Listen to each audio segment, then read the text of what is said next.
एयरफिल्ड थाना पुलिस अभियोगकारिणी अभियोग भित्तिरे तदंत करने सह अभियुक्त केदारसन माथां को गिरफ्त कर कोर्ट चालाण करिसेंति।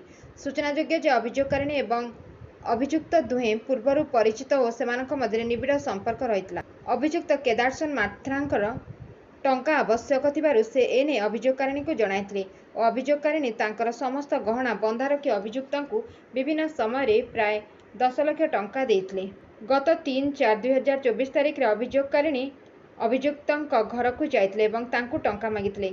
ଏନେ ଅଭିଯୁକ୍ତଙ୍କ ପରିବାର ସଦସ୍ୟ ତାଙ୍କୁ ଗାଳିଗୁଲଜ କରିବା ସହ ଅଭିଯୁକ୍ତ ଓ ତାଙ୍କର ଜଣେ ସହଯୋଗୀ ଅଭିଯୋଗକାରିଣୀଙ୍କୁ ଆକ୍ରମଣ କରିଥିଲେ। ଫଳରେ ଅଭିଯୋଗକାରିଣୀ ଆହତ ହେବା ସହ ତାଙ୍କର ବାମ କାନ୍ଧରେ ଆଘାତ ପାଇଥିଲେ। ଏହି ମାମଲାର ତଦନ୍ତ କରି ଏୟାରଫିଲ୍ଡ ଥାନା ପୁଲିସ ବିଶେଷ ସୂତ୍ରରୁ ଖବର ପାଇ ଅଭିଯୁକ୍ତକୁ ରସୁଲଗଡ଼ ଅଞ୍ଚଳରୁ କାବୁ କରି ଥାନାକୁ ଆଣିଥିଲେ। ପଚରାଉଚରା ବେଳେ ଅଭିଯୁକ୍ତ ନିଜର ଅପରାଧ ସ୍ୱୀକାର କରିଥିଲେ। ବର୍ତ୍ତମାନ ଏ ମାମଲାର ଅଧିକ ତଦନ୍ତ ଚାଲୁ ରହିଛି। Bureau report 51 news agency.